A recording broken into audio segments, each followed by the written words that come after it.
حمل کے دوران خواتین میں بلڈ پریشر ہائی کیوں ہوتا ہے اور اس کا کیا علاج ہے اور پری کلیمشیا کس مرض کو کہتے ہیں اور کتنا بی پی ہونا نارمل ہے اور کس سے اوپر بی پی ہونا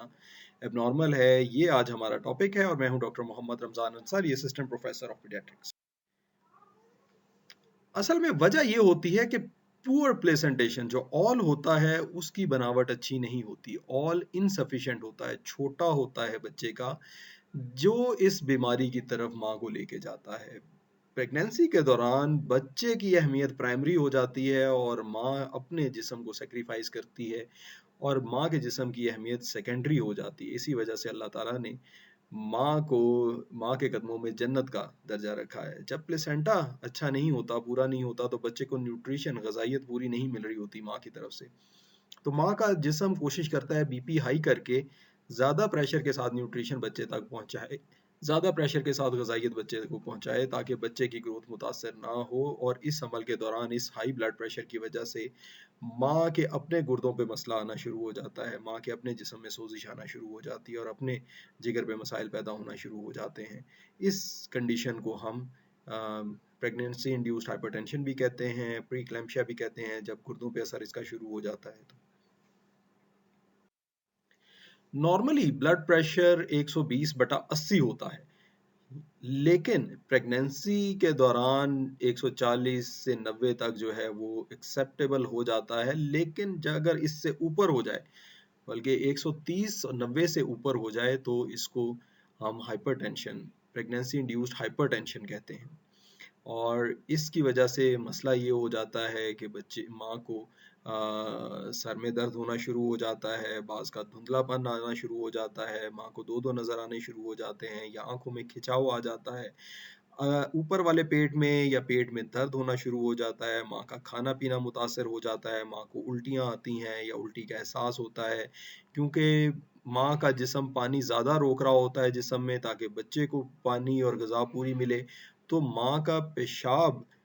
یورین آؤٹ پٹ کم ہو جاتا ہے، اور یہ جو پانی ایکسٹرا ماں کا جسم روک رہا ہوتا ہے اپنے اندر، جب یہ پھیپھڑوں میں جاتا ہے تو ماں کو سانس کا پھولنا بھی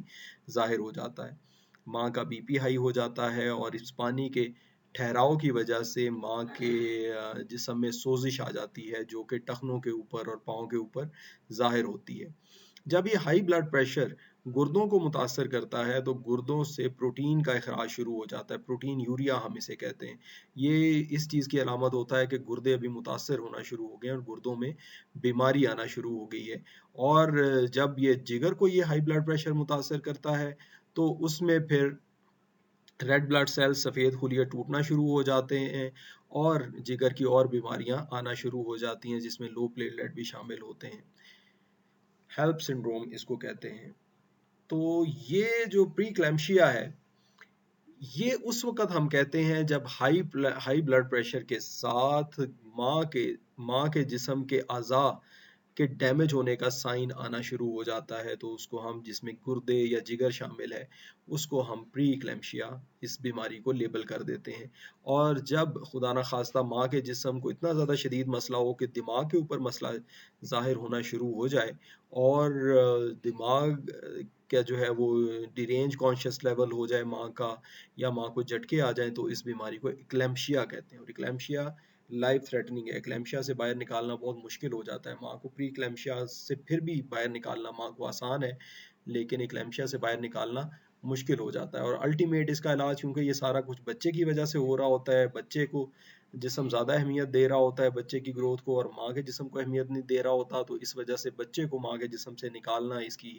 ٹریٹمنٹ ہے جو کہ سب سے افیکٹو ہے۔ اس کے علاوہ باقی ٹریٹمنٹ موجود ہیں جو کہ آپ کا ڈاکٹر آپ کو تجویز کرے گا، لیکن یہ بات اکثر والدین نہیں سمجھ رہے ہوتے اس وقت کہ جی یہ سارے کا سارا مسئلہ بچے کا ماں کے پیٹ میں ہونے کی وجہ سے ہو رہا ہے، تو پریگنینسی کو ختم کرنا اور بچے کو ڈلیور کرانا ہی سب سے بہتر آپشن ہے، نہیں تو بچہ بھی نہیں بچے گا اور ماں بھی نہیں بچے گی، کیونکہ بچے کو پورا غذائیت نہیں مل رہی، اسی وجہ سے ماں کا جسم کو اتنی تکلیف اٹھانی پڑ رہی ہے اس تک نیوٹریشن پہنچانے کے لیے۔